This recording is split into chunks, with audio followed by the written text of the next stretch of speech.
Good morning, Intenders. Good morning. Welcome back to Morning Intentions. Today is Wednesday, February 18th, and we're continuing our conversation from yesterday about healthy guilt and false guilt.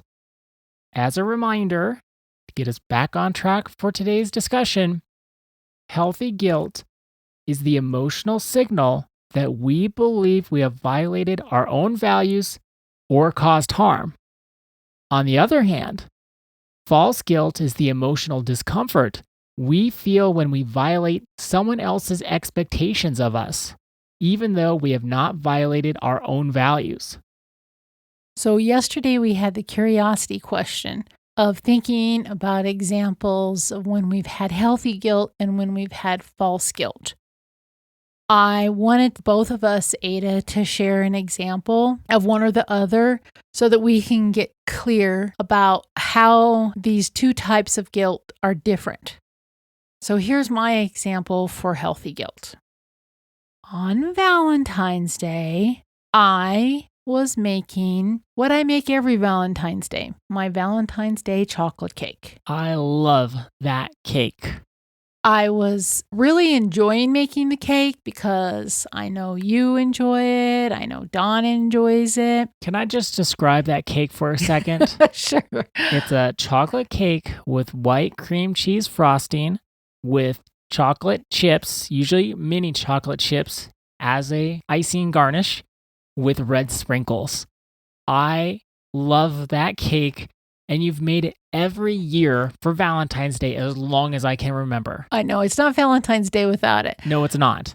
So I was making this cake, and Dawn, he likes to do something every day that he can point to that's productive. He loves to work outside. He loves to do different things. Dawn also wears hearing aids.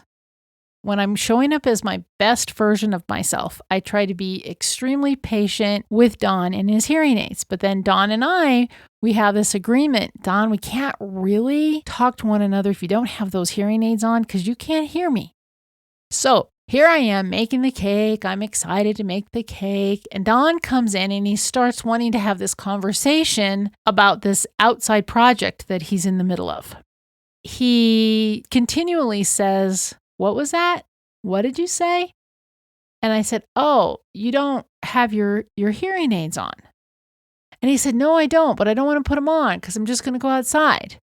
Instead of me saying, Dawn, our agreement is you got to put those hearing aids in if we're going to have a detailed conversation, I continued on. Then I felt myself starting to get impatient with him. I said, "Dawn, I don't want to talk about this right now. I'll talk to you about it when I get outside." Then I felt guilty about shutting him down. I said it nicely, but I felt guilty about shutting him down. He went outside, and then later on I went outside. The healthy guilt part was, for me, I didn't honor myself enough to stop the conversation and just say, "Dawn, please go get your hearing aids," and just stop it. But I allowed it to continue until I got to this place of frustration.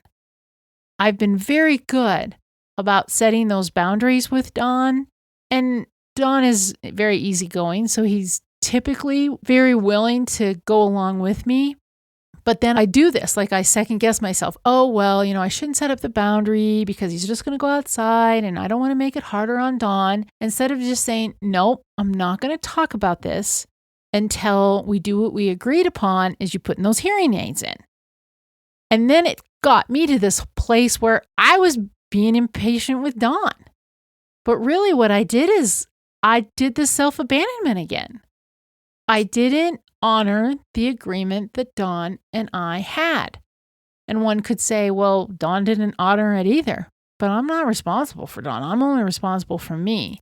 And this is where, when we're setting boundaries, many times we're setting boundaries so that we can show up as the best version of ourselves. I didn't honor the boundary, and then I didn't inside show up as the best version of myself. I feel like we might be on a game show. Is it Healthy guilt or false guilt? Step right up. Well, I knew that I had abandoned myself. Like, I knew that me not honoring my own boundary was really me. Violating your own values. Yes. So there was actually both going on in this situation. I think maybe there was, actually, now that I explain it. So there's the healthy guilt of you didn't honor your own values and boundaries.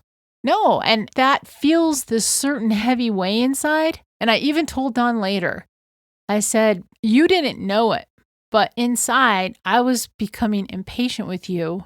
And I am wanting to honor myself by honoring my boundaries. And my boundary is we don't have a conversation like that with details unless you can hear me. And I don't want to do that anymore to myself. So there's also then the false guilt because you, and you can correct me if I'm wrong here, can have the expectations, which would be Don's expectations, that you should engage in these conversations that have a lot of details without his hearing aids in. So that is false guilt in that sense that I wasn't even thinking of this as a false guilt example, because what I'm trying to do is belong and fit in with Don. And I'm prioritizing, like we shared at the very end of the podcast yesterday, I'm protecting my belonging with Don as opposed to protecting my own integrity, that my words and my actions match. My words were that this is my boundary, and my action needs to be that I honor my boundary, but I didn't honor my boundary. I protected the belonging instead of my boundary. I wonder how you would have felt if you just stopped the conversation and said, I'll talk to you when you get your hearing aids in, or some form of that, and you just stopped. Well, I have done that in the past, and it feels so much better because I am honoring what's true for me, but I didn't. I didn't this time. I took that as real healthy guilt because I want to respect myself enough that when I state a boundary, I take responsibility for what I do next. Do I go into letting a boundary destroyer, and I don't want to call Don a boundary destroyer, but there was some boundary destroying there, I guess. I don't want to allow that. I want to say, nope, done. In a nice way. Yeah, you don't have to be nasty or upset about it. It's just matter of fact. Because we can't have these, oh gosh, there's this expectation I should be doing this for someone else. The one that always gets me is if I think someone's going to be disappointed in me. Oh, that's worse than someone being upset with me, really. Well, see, and that's the example that I wanted you to share. And Liz, I guess we'll have to do that tomorrow. That was true false guilt for me, what happened to us a few weeks ago. Because you were really going into guilt, and I kept saying, Ada, I'm not even upset at you. I'm upset at the situation. So let's talk about that one tomorrow. I think that would be a great example because maybe there's a little bit of both there too. Maybe there is. But that's a story for tomorrow, of course. Our intention for today, let's do a repeat of yesterday. Because it can be hard when we have busy lives. We're also doing our personal development work. Let's continue checking in for examples of times when we've had healthy guilt and times of when we've had false guilt. And now with today's story, we can check in, is this a situation that has a little bit of both? So remember, when you're starting to notice, healthy guilt is when we violate our own values. False guilt is when we think we have violated someone else's expectations. And that sense of belonging is part of that. Thank you so much for joining us today. Our day is better because you are part of our day. See you tomorrow. See you then.